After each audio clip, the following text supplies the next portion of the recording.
Well, good afternoon, everyone, and welcome to the next installment of Archaeology Now summer events called Summer Escapes.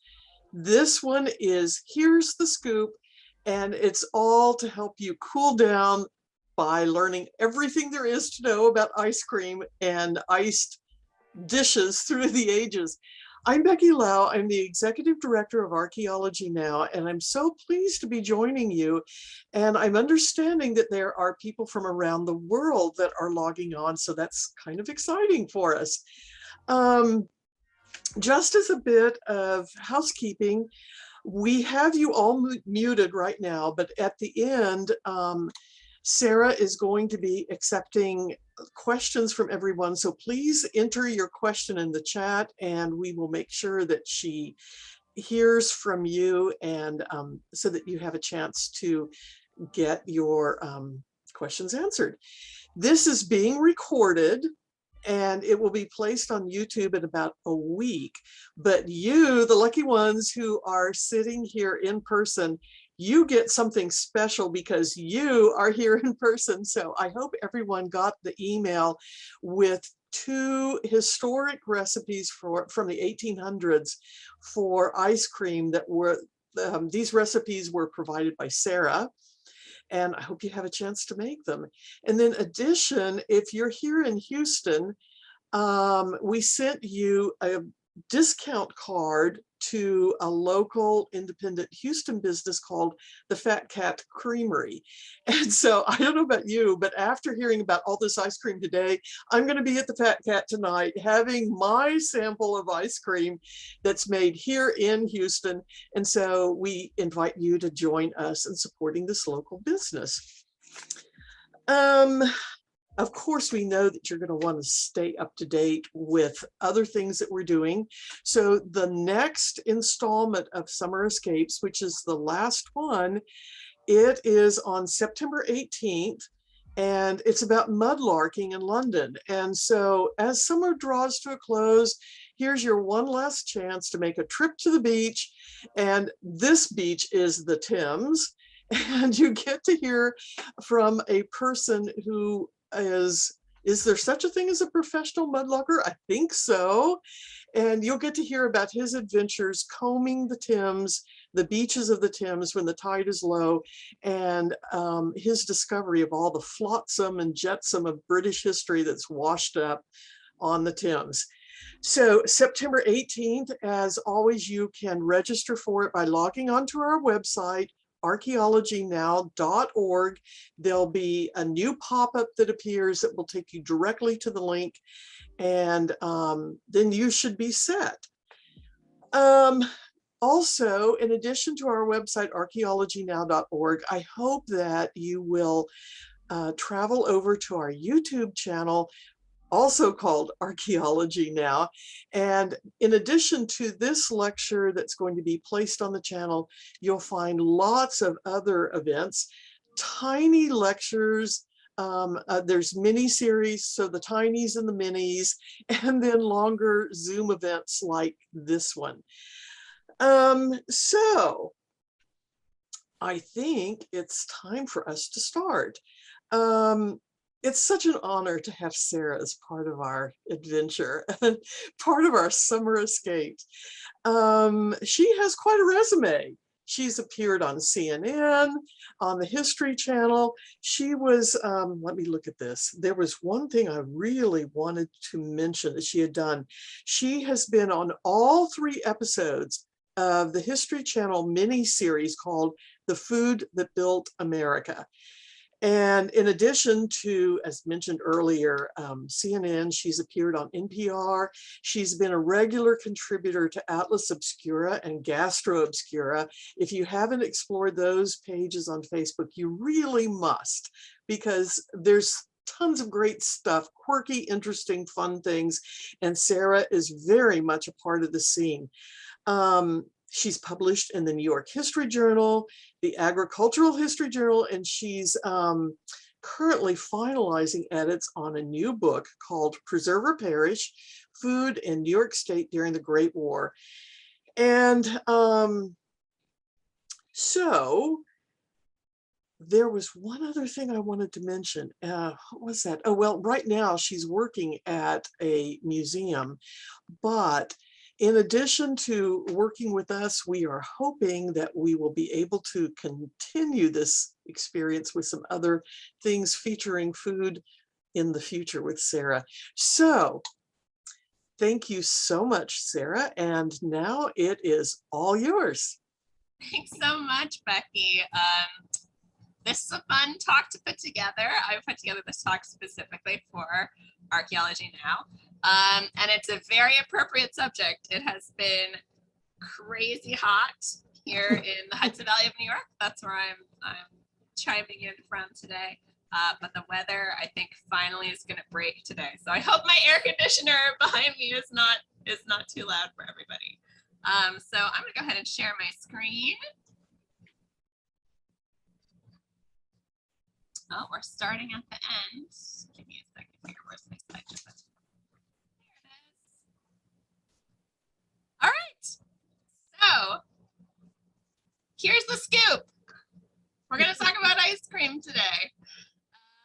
And I hope you guys enjoy it. If you have any questions, you can drop them in the chat and we'll get to them at the end. I have a lot of pictures and a lot of slides, so I'm going to try and go through kind of quickly. So just bear with me with that. And I think I'm going to go ahead and get started. So let's talk, if we're going to talk about ice cream and archaeology, we have to talk about ice in the ancient world. So definitions of ice cream vary depending on who you're talking to. But I think it's safe to say that the origins of ice cream definitely start with ice. And there were a number of different ways to obtain ice in the ancient world. If you lived in an area where there were mountains with snow year-round, like these ones. This photo is taken from Crete in Greece. That was one way you could obtain ice or snow. Glacial ice was also available to some people throughout the world.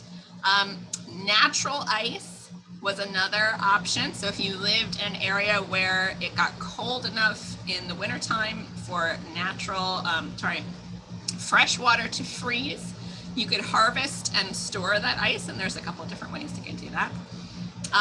There's artificial cooling, which you can do by storing things in the ground. If you go deep enough into the earth, it's a pretty constant temperature of, I believe it's 52 or 54 degrees Fahrenheit. There's also ways to cool things. For instance, in desert communities, which we'll be talking about, it does often get quite cold at night. And also you could do things like put foods into cold running water, things like that. Or also there's evaporative cooling. We do also have the development of ice pits, right? So once you find ice or snow, again, you want to keep it cold. And there are ways of making microclimates, essentially, shady sides of hillsides in the earth, away from the sun and hot air. And so these are some of the few ways that people throughout the ancient world obtained snow or ice and tried to keep it cold. So some of the first records of what can be appreciably compared to ice cream are from ancient China. In about the 11th century BCE, the Shi Qing, which was a collection of poetry, has several mentions of collecting ice and ice houses and ice-chilled beverages. There's a reference about 200 BCE to a concoction of milk and ice that was frozen in snow. And then perhaps most famously, Emperor Tang of the Shang Dynasty. I might have mixed it up, but I think it's Tang Shang Dynasty. Chinese historians, please correct me if I'm wrong. There's a reference to a concoction of flour, camphor for flavoring, and water buffalo milk that was frozen, much like we might freeze ice cream. And then, of course, Marco Polo on his voyages to the east references frozen milk, right? So that is probably some of the earliest references to ice cream. We do have ices in other cultures. In the ancient Mediterranean, there are ancient Egyptian hieroglyphs that show containers of snow next to fruit and containers of fruit juice. So we can surmise that they would combine them, right? Or possibly chill the fruit juices using snow. In Asia Minor, there's some evidence that Alexander the Great, possibly in his travels to the east, may have encountered similar, frozen or chilled beverages. In Greece, snow is used to cool drinks as early as 500 BCE, and both Hippocrates and Seneca criticized the use of snow in beverages. They thought that it could disrupt digestion. There was some idea that it might cause colic or other illnesses, which, if you're using untreated water, could happen, right? And then finally, in ancient Rome, also, there was fairly widespread use of snow and ice in drinks among the wealthy, right? Because if you did not live in an area, if you lived up in the mountains, if you were peasant, you could put as much snow in your drinks as you wanted to. But if you lived in a more urban setting, let's say, you tended to have to be quite wealthy in order to consume these frozen or chilled beverages. And that is a trend that continues until the mid-19th century, right? That this tends to be the purview of the wealthy. And we'll get into that a little bit more later. So this is an example of evaporative cooling, which was one way to chill beverages in desert climates. This is an Egyptian kula. I'm probably mispronouncing it. So it's essentially a porous clay vessel that has been wrapped in wet burlap. And then it's usually put in a breeze in the shade, right? And basically the action of the air against the pot is going to pull, the evaporation is going to pull the heat from whatever is inside. And this is a very common method that was used in pottery producing cultures throughout the world, including in India. But this is just an Egyptian example. And then, of course, perhaps most famously from the European standpoint is ice in ancient Persia, which is modern day Iran. So the Persians invent a very specific type of ice pit, more like an ice pyramid, called, I believe, a yakshal. The very first ones were built in around 400 BCE. There are still yakshals existing in Iran and other places in the Middle East. Many of them are hundreds of years old. And they are essentially enormous brick or clay pyramids with the sole design of keeping cold things cold below ground, often ice, and then wicking all of the heat and the hot air up out of the chimneys on top. I'll show you a picture in a second. They also use the technique where they create ice using the cold desert night air. So they would use ice pits or put out shallow vessels. And again, this is true in desert communities throughout most of the world, that if you put a shallow vessel of water outside overnight in the desert, there's not a lot of moisture in the atmosphere in the desert. So as soon as the sun is gone, all the heat goes with it. And so you can get sheets of ice overnight. And so they designed specially built ice pits. Again, I'll have a picture for you in a second that show how they would do that. And so as early as 100 CE, there's evidence that they were chilling drinks with ice, written evidence that they were chilling drinks with ice. And then, of course, there's the development of sharbat. Lots of different ways to spell and pronounce it. Pretty sure it's invented in Persia, but it's available in a number of Middle Eastern countries to this day. Earliest written references are from the 11th century. It's a mixture of cane juice originally, or later sugar and water, and then different flavorings. Spices, flowers, fruits, often a mixture of them, developed into syrups. They were served chilled, and this is where the modern term sherbet comes from. And also possibly sorbet. They're all kind of linguistically related. And interestingly, they also developed sherbet powder. So it was a mixture of the different flavorings, all very finely powdered, and sugar very finely powdered. So you could just mix it with water and chill it, kind of like, ancient Kool-Aid, which is kind of cool. And then that gets adopted later as like custard powders and ice cream powders, which we'll get into a little bit later. And then I say famously for Europe because Persia is probably the main introduction of ice cream or ices and sherbets and things like that to Europe. So of course, after the fall of Rome, we have sort of the Dark Ages in Europe. A lot of knowledge is lost, a lot of wealth is lost. And so as Europeans are embarking on crusades and also trading with the ancient Persian and Arab world, they recover some of that information that was kept in Moorish nations. So this is an example. This is a drawing from about 1828 from publication from 1850. And so these are ice pits in the Arab world. They're all a little bit differently constructed, but these are specifically shallow indentations that basically water was put in them at night and it would freeze and the ice could be harvested that way. And then this is a modern day version of a yakshal. There's actually a pretty great explanation of them on Wikipedia if anybody wants to check it out, and a number of images. This one I chose because it was one of the better pictures. But essentially they are designed as ice houses to keep things very cold through evaporative cooling, through using the Earth's natural temperature, and also some kind of ingenious movements of air through the structure. So really cool early version of a refrigerator, essentially.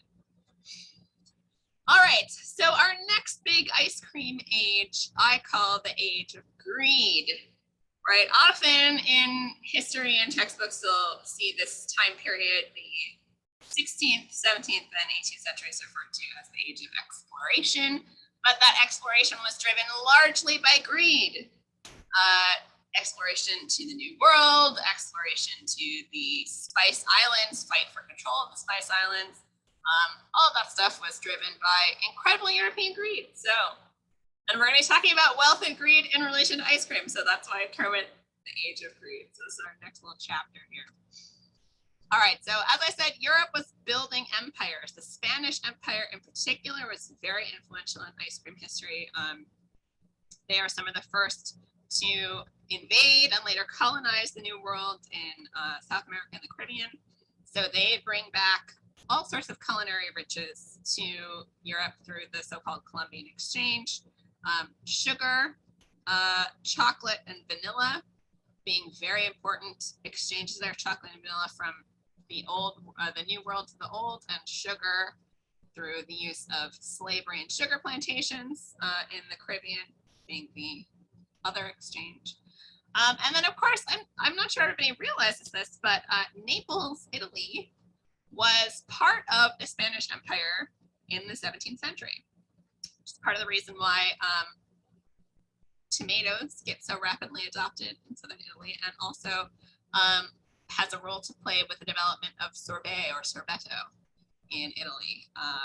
So that Spanish Empire wealth plays a big role in the development of ices and what becomes modern day sorbets and ice creams. France also plays a pretty large role, in large part because although they are not quite as avaricious as their neighbors in terms of colonization, they do have incredible wealth inequality in France, and their kings, their monarchy in particular, is obsessed with wealth and lavish ostentation. And so you get the development of a number of cuisines coming out of France, including the development of confectionery and ice cream. And then, of course, jolly old England, also with colonialist empire building instincts happening there. They are the primary holders of sugar plantations in India, right? Cane sugar develops in India. And then, of course, they also expand to the New World. And their contribution is that they are the land of dairy. I call them. They have creams and custards and puddings and all sorts of dairy-based things that when ice cream and ices do make it to their shores, they are relatively eager to turn their custards and such into frozen desserts. So those are kind of our main wealthy European empires that play a role in the development of ice cream.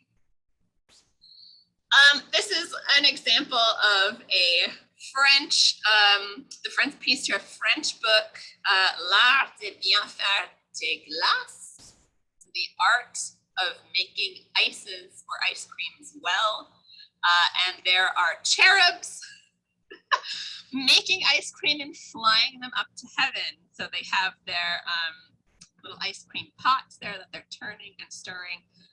The one cherub on the right looks like he is pounding ingredients in a mortar and pestle, and then one is serving it up in these little conical, they almost look like egg cups, little conical dishes of ice cream to fly up to heaven, right?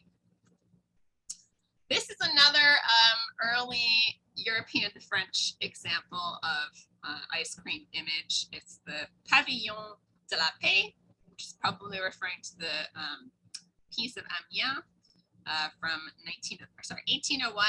And this is very typically French. I showed Becky this picture before, and of course, what did she immediately look upon? Because it's the center of the picture is the lady with her boobs out.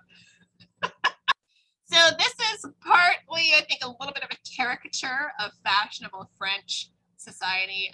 Throughout the late 18th and early 19th century, women of fashion wore their bodices very low. And so I think this is, she's wearing hers a little bit too low. But it's essentially, there is a waiter on the left. You can tell by his apron that he is wearing, and he is taking orders for the ladies who are eating their ices. One of them is even feeding her dogs. And then, of course, there is a uniformed gentleman, a soldier, feeding the rather on display lady some ice cream. And there is a poem at the bottom that I, using my college French and Google Translate, have translated for you. So this is very rough approximate.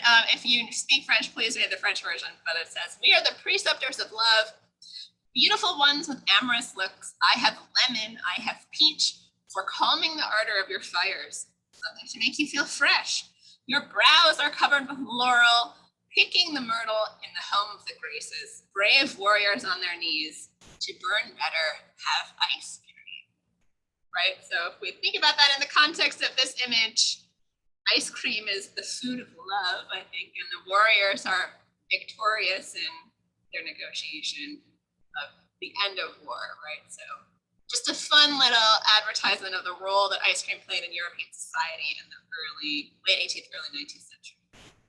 And of course, if you've ever read Jane Austen or any other sort of Regency romances, you probably see reference to Gunter's, or in France, possibly Tortoni's. Those are both very famous retailers of ices and ice cream, but primarily ices. So this is a had a fairly large impact on upper class society in 18th and 19th century Europe. Things were a little slower to come to colonial America, as they often are. But colonial America had one thing in its favor, which was its proximity to and access to sugar through the slave trade. Sugar, until the introduction of enslaved Africans and enslaved indigenous people in South America to produce cane sugar in the New World, was quite expensive and used fairly sparingly even by the very wealthy, usually relegated to kings and aristocracy. So when we get the practice of kidnapping African people and forcing them into labor on pain of death in order to produce sugar, which was the most brutal form of plantation-based labor, sugar suddenly becomes much more accessible and much less expensive, although the refined white sugar is still quite labor intensive and therefore the most expensive. There are references in a lot of the confection and ice cream guides to having to clarify the sugar in order to remove impurities.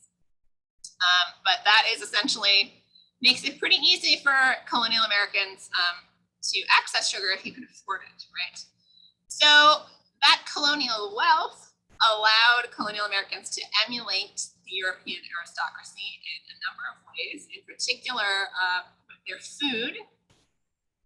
So George Washington, for instance, owned 10 ice cream pots between 1784 and his death in 1799. So these were listed like in his will and in household accounts, so we know that they had ice cream. These would have been pewter pots that would have been immersed in salted ice. Not super clear who figures out that you can salt ice in order to bring the liquid below the freezing temperature of water. Some sources say that was discovered in ancient China. Some sources say it's in Europe with the use of saltpeter. Not super clear, but ice lowers the temperature of salt on ice, lowers the temperature of the ice below the freezing point of water. So it is very easy to make frozen things relatively quickly that way. Thomas Jefferson went to France in the 1790s, and he took with him his enslaved mistress, Sally Hemings, and her brother, James Hemings, who was Thomas Jefferson's enslaved chef. And James Hemings was trained as under French chefs for the 7 years that they were in France. And of course, he and Sally could have been free if they had decided to leave in France, but they kind of negotiated their return to the Jefferson estate. So Thomas Jefferson is credited with popularizing vanilla ice cream in the United States. He's not the first person to bring ice cream to the United States. That's a myth that is repeated often. But likely James Hemings is the one who's developing and executing these recipes. And in their household, their accounts, there are references of ice cream molds, which we'll also get to later. Ice cream freezers, an ice cream ladle, and then of course this image, which is relatively unintelligible. I'm sorry about that, but that is an image of an ice cream recipe written by Thomas Jefferson himself. And then finally there's a lot of apocryphal stories about ice cream. I've tried my best to verify them. This is one that I can't exactly verify. There's a story of Dolly Madison and a formerly or currently enslaved woman named Aunt Sally Shad. Sally Shad was a real person. But the apocryphal story is that she invented strawberry ice cream, and Dolly Madison loved it so much that she served it at the White House. Now, there are some differences in recipes of ice cream. I didn't want to go totally into it, but essentially there's two. There are cream that's sweetened with sugar and flavorings, and then there are custards, which are cooked and made with eggs. And so in the apocryphal story, Sally Shad is the first person to make ice cream out of just cream, based in this also happens in Philadelphia as well. But she's not the first person. There's a lot of 19th century apocryphal stories. It's also why I'm not talking about Catherine de Medici or Marco Polo bringing back ice cream to Europe. None of those can be verified. Almost all of them are almost certainly 19th century inventions. So try to be as accurate as possible in our ice cream history here. But there were a lot of African Americans and former enslaved Africans working in colonial and early America in food production, both voluntarily and involuntarily. And a number of them were involved in the production of ice cream, in large part because there was a large number of freed slaves and free African Americans in Philadelphia in the early 19th century, which led to a lot of innovations on that. So moving on. This is from Mount Vernon. It's a picture of what would have been very similar to the ice cream pot that George Washington would have had accessible. And of course, ice cream pots, how they work is you are basically freezing the outside of this hollow pot, almost always made out of pewter, although some were made out of tin, but that was less effective. And you have a tight fitting lid because you don't want any salty water to get into your ice cream necessarily. And so you would freeze it. Some of them advocate for rotating the pot in the ice, I guess, if there's any cold spots, really cold spots to smooth that out a little bit. And then every several minutes, could be anywhere from 2 to 10 minutes, depending on the recipe suggestions, you would open the pot and stir it with a paddle or a wooden spoon to get the coldest part off of the outside of the interior of the pot, and smooth out the mixture so that it would freeze more evenly. The recipe also, putting sugar in the recipe does also smooth out the ice cream. If you've ever tried to make ice cream with sugar substitute, you know that it does not turn out very well. Because I've done that, it does not turn out very good. The sugar is really an essential part of getting that smooth, creamy texture for ice cream. And then, of course, this is just one of many images that are available at the John Carter Brown Library at Brown University about sugar plantations and slavery on sugar plantations. I chose this one because I don't think a lot of people realize how tall sugarcane is. And also, those leaves that are on the sugarcane are razor sharp, very similarly to corn stalks. If you were trying to walk through a cornfield, you know you don't do it in a sleeveless shirt. So this was some of the hardest, cutting cane was some of the hardest and most brutal work. The lifespan of enslaved people on sugar plantations was very short. Probably the shortest of any plantation work. So ice cream comes at a cost. All right, so I also wanted to talk about, early to mid 19th century, the development of penny licks. You may have heard of penny licks. So as ice cream production became easier and more widespread and more people knew about it, as milk supplies increased for urban areas, and you got the development of ice cream machines, which we'll get into in a little bit, you get the development of penny licks, which are essentially tiny little glasses with just a little scoop of ice cream that you would just lick out of the glass for a penny, right? But those glasses were not washed between customers. So there were a number of outbreaks of tuberculosis. There were concerns about sanitation. There were concerns about the milk supply here in the United States. Swill milk was a problem in the mid 19th century, starting in the 1850s. Swill milk is milk that is produced by urban dairies. So cows are not out in the fields eating grass. They are in stalls, dark urban stalls, day and night, and they are eating the spent grain and still alcoholic mash from breweries and distilleries, right? So today, that's actually considered, fairly effective to give your spent grain to cattle, but it's not alcoholic anymore today, whereas it was in the 19th century.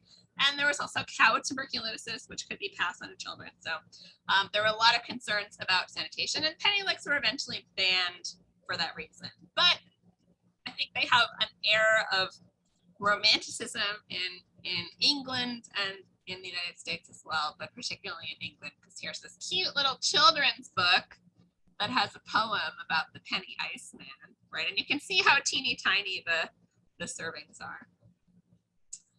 This is an example of a variety of different penny lick glasses, and you can see that the glass is this big, but the area for the ice cream is like this big, right? This the old trick is you make the bottom of the glass very thick so you don't have to sell as much of the product, right? And then this is an American version from Chicago, Illinois. Children in the ghetto, right? The implication being that, oh, it's not clean. There's an open cart, right? There's a lot of backlash during the Progressive era against push carts and street vendors. And so although this is a postcard, I think it got some of that message in there. All right, so the mid-19th to early 20th century, we have the age of innovation, right? So we have a number of technological advances that make ice cream possible for the masses. We talked about slavery and sugar production. We also have advances in transportation. We have the advent of steamboats. Here in New York, we are among the earliest adopters of steamboats. Robert Fulton in 1807 basically has the first commercially viable steamboat traffic in the world. There's also, the opening of the canal systems and later the development of railroads and refrigerated railroad cars. We have the development of commercial ice harvesting, which I'll go into a little bit more later, but you can see in this series of Harper's Weekly images, there's an ice house at the top, there's a steamboat towing ice barges, and then the ice barges are being unloaded in New York Harbor. You can see there's a little, looks like a little windmill. That was to pump meltwater out of the barges as the ice is melting. And then they're being loaded onto wagons for delivery to homes, right? There is also one ice house delivering ice to a giant ocean liner. Urbanization also plays a huge role in the development of ice cream. You can make ice cream at home if you have access to your own pond, but if you want ice delivered, you have to live in an urban area, right?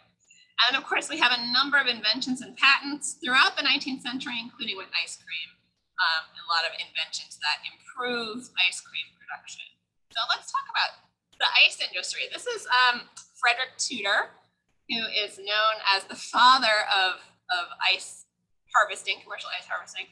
But before we had commercial ice harvesting, if you were wealthy and you lived on a great estate and you had your own pond, as was often the case, in the wintertime in the north, that would freeze and you could harvest and store your own ice. But harvesting ice is very labor intensive, particularly until you get some innovations in the process, which we'll talk about in a second. And you have to have the space to store it and the people to harvest it and all that fun stuff. So ice in the late 18th and early 19th century was pretty much relegated to the wealthy. Frederick Tudor starts to change all of that. He is known as Boston's Ice King. And he decides that ice could be a really lucrative industry, right? It's freely available. You just got to find the guys on the stuff to harvest it, and you got to have a place to store it.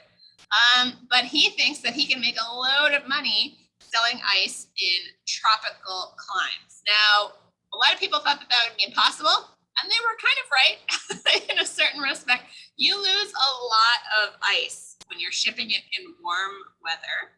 But in 1806, he purchased the brig Favorite, loaded it with ice, and went down to Martinique. And he still had more than half of his cargo by the time he got there. So that was kind of proof positive that you could ship ice from northerly climes to southerly climes by sail. He goes on a variety of different trips. He's trying to make money. He doesn't really turn a profit until the 1820s. The development of a horse-drawn ice plow makes ice harvesting much faster and more labor cost-effective in terms of labor. And in the 1830s, he sails to Calcutta with a load of ice, and people thought he was insane, but there was no way he would be able to make it. It would all melt. Well, guess what? It didn't. He only lost like 40% of the load when he got to Calcutta, and people didn't believe that he was there with ice, but he sold out like instantly, and Calcutta became one of the primary ports of call for the ice industry coming out of Boston. By the mid 19th century, ice harvesting on a commercial level has proliferated throughout the Northeast. Here in the Hudson Valley, the Hudson River is a tidal estuary, but above a certain point, it is free of salt. So there was huge ice harvesting industry on the Hudson River and in Rockland Lake to service New York City and other regions of the country. By the end, basically natural ice harvesting continues until the 1920s and 30s. It takes a bit of a hammering with the invention of electric and artificial refrigeration. Artificial refrigeration, interestingly, takes a hit in World War I because of the need for ammonia in munitions manufacturing. So the natural ice industry is kind of revived during World War I. But then, we do have some mechanized ice harvesting with engines into the end of the 1920s and into the 30s. But by then, it's on a very small scale. And there were a lot of questions about the cleanliness of natural ice, right? Late 19th century, Hudson River. I don't know that I would want to have ice in my drinks from the Hudson River in the late 19th century. And that was definitely, as we started to get artificial refrigeration of artificial ice, the cleanliness of the quality of the ice was definitely came into question. So that was kind of the end of the natural ice industry. This is a fascinating picture I found. It's a woodcut of enslaved Africans unloading ice in Spanish Cuba from 1832, possibly from one of Tudor's ships. We don't know, although I'm noticing now in the corner that it's giant, that it says Maine on the ship, so probably not one of his.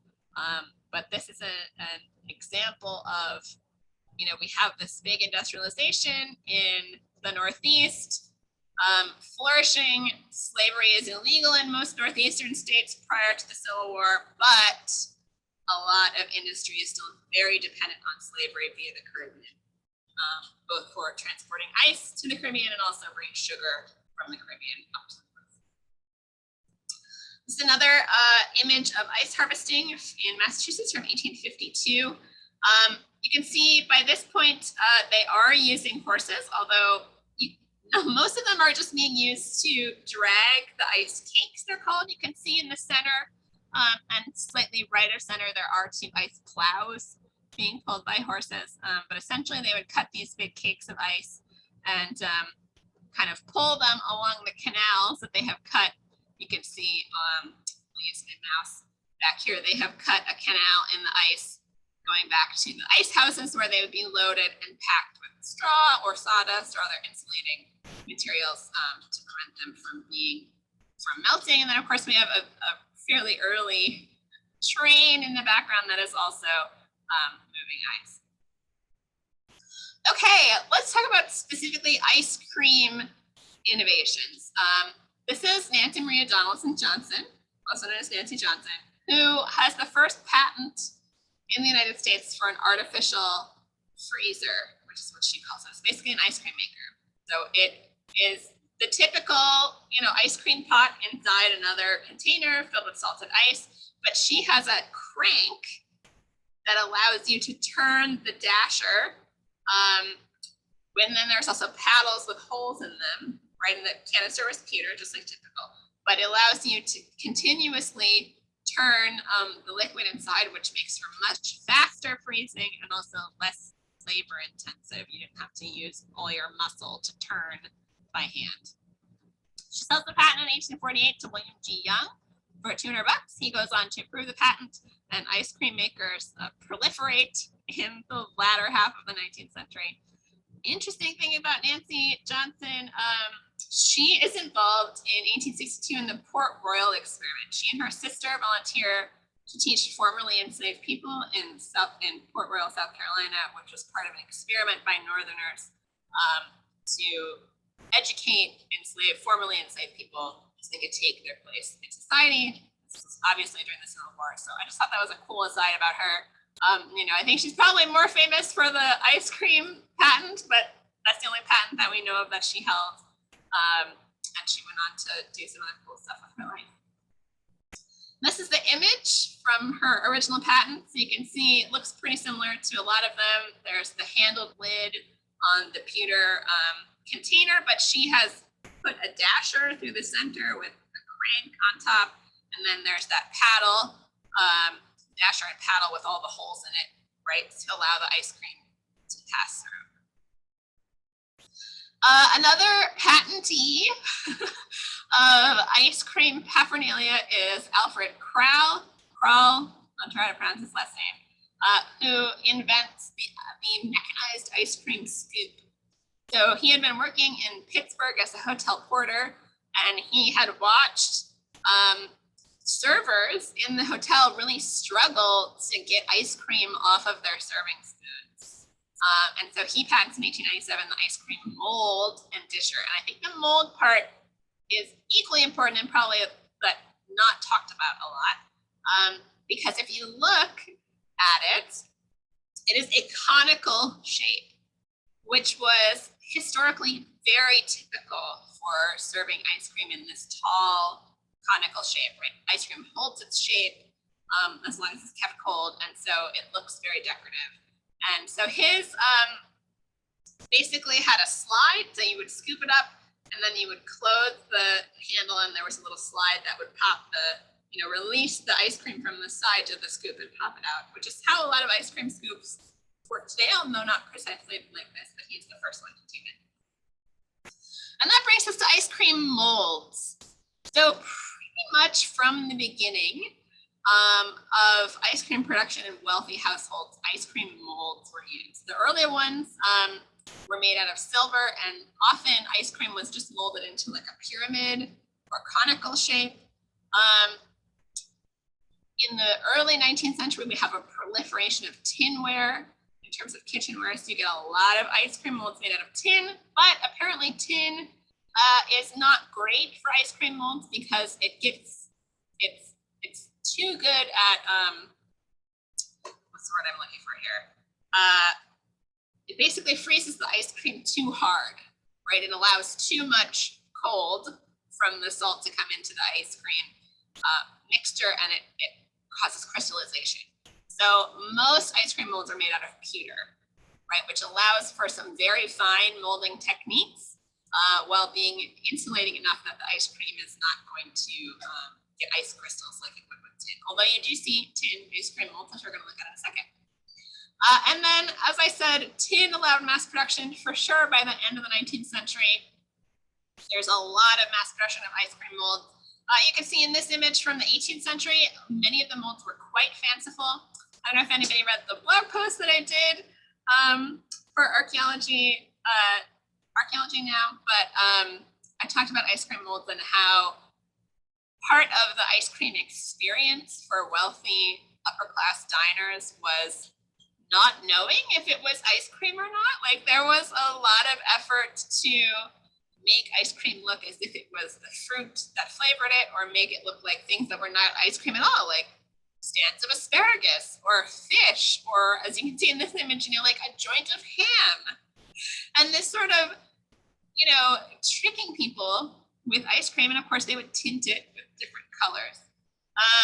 Tricking people was part of the fun of ice cream on wealthy tables. But as we got mass production, that trickled down to more plebeian tables, but it still became a sign of wealth. So this is an early ice cream mold. It's just a simple tin ring. You can see the solder marks on it, probably from around 1850, although it is undated in the National Museum of American History collection. This is another one. I thought this one was appropriate to include for Halloween. This is from about the 1920s or 30s, and if you're a fan of vintage Halloween stuff, you can tell this looks exactly like the types of witches that were popular at that time. So again, this would have been a special holiday thing to have this fanciful witch-shaped ice cream. All right, so we talked a little bit about penny licks and tuberculosis and swill milk, and condensed milk is actually a reaction to that. Cow tuberculosis was communicable to children. So humans could infect cows with tuberculosis, and cows could infect humans with tuberculosis, and milk in the 19th century was one of the primary conveyances of that disease. Milk in the United States was not pasteurized on any scale until the 1920s. So the milk that people are consuming is all raw. And if you don't have great levels of cleanliness in your dairy, your milk is going to be dangerous to consume, right? So Gail Borden wants to save babies, right? And is trying to figure out how can we make milk safer to consume. And so he comes up with condensed milk, right? Which is cooked. Not quite the same as pasteurization, but it's cooked, right? So it's going to kill any and all dangerous bacteria that are in there. And so condensed milk becomes very popular during the Civil War, particularly among Union soldiers, along with canned peaches. This is early in our canned food history, right? We don't really have canned food on any large scale until just prior to and during the Civil War. So that makes it popular. And then later the Borden Company publishes recipes for making ice cream with condensed milk. And they also eventually, and I believe still to this day, produce their own brand of ice cream commercially. All right, we're now toward the end of the 19th century, and we get the development of ice cream parlors. Ice cream parlors have their root in the health spas of 18th century Europe and the United States, taking the waters right in places like Bath and areas in Germany, and then also places like Saratoga Springs in the United States become very popular. And a lot of those waters are naturally carbonated, right, gases. And in the early 19th century, they figured out how to artificially carbonate water. So carbonated bottled water is a thing in the early 19th century. I don't know if everybody knows that, but it is often referred to as Apollinaris water, which is a bottler coming out of Germany. So a lot of these waters were thought to have healthful properties. So it's no wonder that pharmacies get involved in the sparkling water trade. Mixing them with syrups and tonics that eventually translates into sodas. I found an early reference to ice cream soda from the 1860s, I believe. That's literally shaved ice cream, syrup, and soda water. So not like we think of ice cream soda. It's not ice cream and soda. It's ice, cream, soda. And that gives us soda fountains. A lot of pharmacies find they can make more money at soda fountains than they can at their regular pharmacy duties. So you start to see them pop up all over the country. And then a lot of those soda fountains kind of morph into ice cream parlors. You start to get standalone soda fountains and ice cream parlors outside of pharmacies. And Prohibition, believe it or not, plays a role in all of that. The temperance movement in the United States dates back as far as the 1820s and 30s, when we start to get the prevalence of the use of hard liquor and distilleries in the United States. So there's backlash against that. But ice cream and soda were very safe, non-alcoholic things to consume. Ice cream parlors start to take over saloons in terms of cultural life in the United States. And people are replacing one vice, alcohol, with another, sugar. Right. So here's an example of an ice cream parlor or a soda fountain inside a pharmacy, right? They've got those classic wire chairs in the corner there, but it really is a pharmacy, and the ice cream parlor soda fountain is just a one counter within the pharmacy, and that changes fairly rapidly. You start to see them as standalone restaurants. I guess they're not really restaurants, but you see them as standalone establishments by the turn of the 20th century. All right, I'm calling the 20th century the age of incorporation, even though we're not going to get that far into the 20th century because we are running out of time, but I'm almost done with my slides. I call it the age of incorporation because that is when we start to see the rise of corporate production of everything, right? So one of the early examples is the production of ice cream powders. I remember I talked in the beginning in Persia about sherbet powders and sherbet powders. At the turn of the 20th century, you get the development of ice cream powders by both Jello, which is pictured here, and junkets, manufactured by Christian Hansen Laboratories, both of which were based in New York, believe it or not. So junket is a rennet-based dessert, and Jello is a gelatin-based dessert, but both created ice cream powders and had recipes for how you could make ice cream at home, starting in the early 20th century, late 1890s into the 1900s. And again, specifically for people to be able to make ice cream at home. This is the cover of a little cookbooklet called How to Make Delicious Rennet Custards and Smooth Ice Cream. Recipes by the junket folks, right? Christian Hansen Laboratories was not a great marketing name, so they just started calling themselves the junket folks because that was their most popular product, was junket. And you can see there are some puddings, but also some 3 ice creams pictured very prominently here. And the cute little junket girl, little Miss Junket, has her spoonful of ice cream there. And so where we're going to end today is with electric refrigeration, because this is the last biggest impact on ice cream consumption in the United States and abroad, and kind of takes us full circle in terms of who is eating ice cream, right? So we have ice boxes. throughout most of the 19th century, particularly once the commercial ice trade gets started. And that is essentially something that looks not very much different from this electric refrigerator, except for instead of having a motor on top, you have a place where you can put a giant block of ice. And it would go on top, and then the cold air would fall around the box, inside of the ice box, and that would keep your food cool. But electric refrigeration is really the first time that we can have freezers, home freezers. Right, so we have the development of a couple probably familiar names in there. General Electric is one of the later ones in 1927. And then of course in the 1930s, we get rural electrification, which means, you know, the development of home electricity use, which in the 1900s, 1910s had been relegated pretty much to the very wealthy who could have their own electric plants and electric dynamos on site. By the 1920s, cities are electrifying. By the 1930s, rural areas are electrifying, and electric refrigerators become much more accessible to ordinary Americans. And this is important for ice cream for a couple of reasons. One is that a bunch of these refrigerator companies put out cookbooks like this one from General Electric. And two, because you finally had a place where you could store ice cream, or you could freeze it directly in the freezer compartment. And I find this very interesting. This is an illustration. It must be based on a photograph, because it looks like the bottom of the freezer compartment is covered in frost. So I don't know if they did that on purpose to make it look like it was really cold, or if that's just how the refrigerator worked. But you can see there are a couple of tin containers inside the freezer. It doesn't say, but I guarantee you that that's ice cream.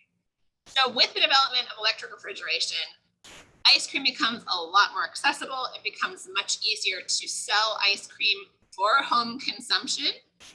You know, the familiar carton of ice cream that you take home and stick in your freezer.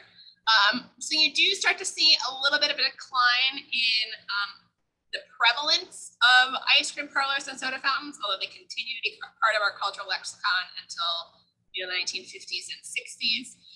Ice cream today is so ubiquitous that it is not considered any kind of a real treat, I think, by a lot of people. You know, anybody can go to McDonald's and get soft serve, which you can argue if that's ice cream or not.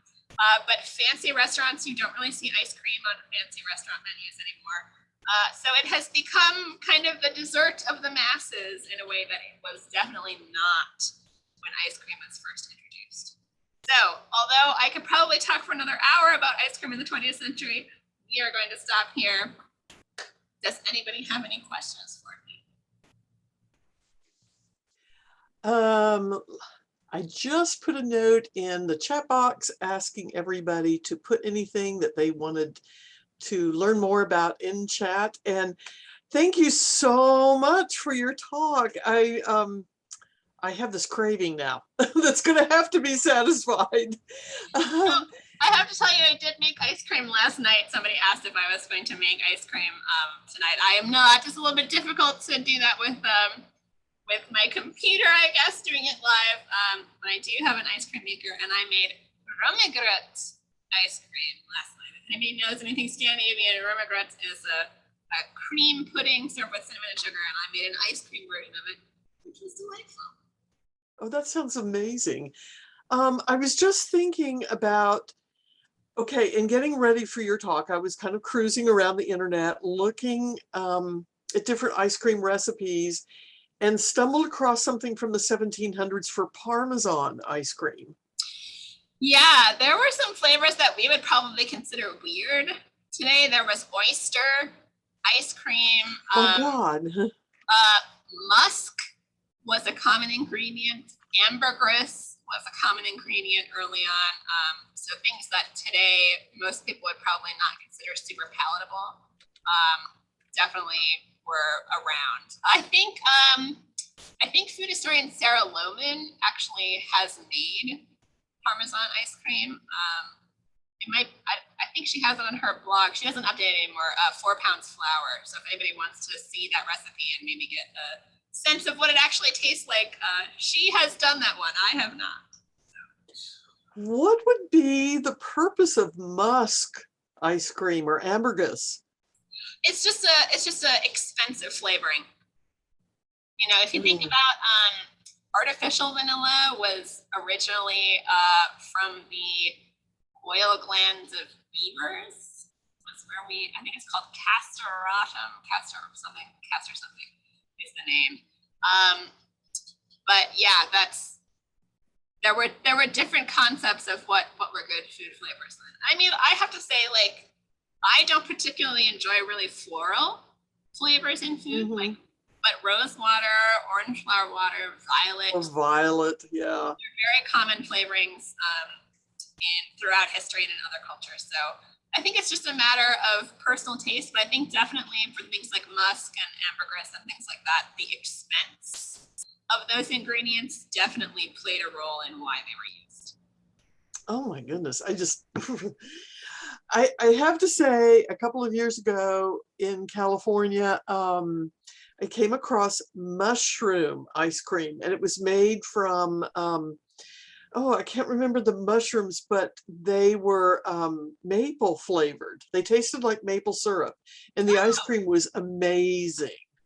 interesting. Fenugreek also can have kind of a maple syrup flavor sense to it. So Oh gosh. yeah. And I Wow. mean, if you think about like Asian cuisine, like mochi ice cream, there's red bean paste Oh, sure. Taro. are not Yeah. common in Western society. So Yeah. Um, Kim O'Shea wants to know if pewter molds, were they created as individual servings or they plated as a fancy thing on the table and then cut and shared? yes, great question, Kim. So I did talk about this a little bit in the blog post. Becky, I don't know if you want to drop it in there, but I did, yeah. molds definitely they did have individual servings, but then the bigger fancy molds they would actually slice them depending on the style of mold. You know, if it was like a cylindrical or bomb shaped mold, it would probably be cut more like a cake into wedges. But definitely some of the early molds, and this continues also with commercial production of ice cream in bricks, they would slice them crosswise and you would get a slice of ice cream. Ice cream was a little bit harder, I think, than today is. A lot of ice cream today has additives like carrageenan and stuff like that to kind of make it really smooth and creamy. But that necessitated the development of something called the ice cream fork, which looks like a fancy fork. And that was so you could eat your ice cream. You know, you would like break a piece off with the fork, but then there would also be the bowl of the fork to catch any melted bits of ice cream. So yeah, it really depended on the style. But definitely those big molds, they would be cut into slices like a cake. By the way, Sandra Trailer just put in a note asking if we were going to get a recording, and the answer is yes. We are recording this. This will be dropped onto our YouTube channel in about a week or so. We're going to send a preview copy to Sarah for her approval or edits, and then we'll send a link out to you first before everybody else gets it. But the blog that we just dropped last night called The Shape of Dessert is, you can access it on our website. Go to, it's archaeologynow.org, go to programming, and then from programming scroll down and you'll see a tile that says blogs. Click on that, and then it'll just open up all of the blogs, and that will be the one that opens up at the very top. And there's wonderful images of the ice cream spoon, which kind of looks like a spork. It basically is, yeah. Yeah. And then these incredible molds. So let's see. Exa Yorks asks, when did baked Alaska type desserts become popular? So that's a great question. I'm glad I saw it because I was just able to Google it. So it was invented in the 1860s Really? by supposedly at Antoine's in New Orleans. And basically called Baked Alaska because it was celebrating the sale of Alaska from Russia to the United States.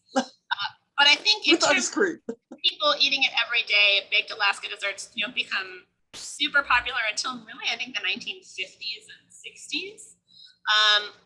Again, because you can have commercially produced ice cream, and then essentially you just make a meringue on top and pop it in your oven and put it under the broiler, which is important because oven temperature is much easier to control when you have an electric or gas oven as opposed to when you have a coal or wood-fired oven.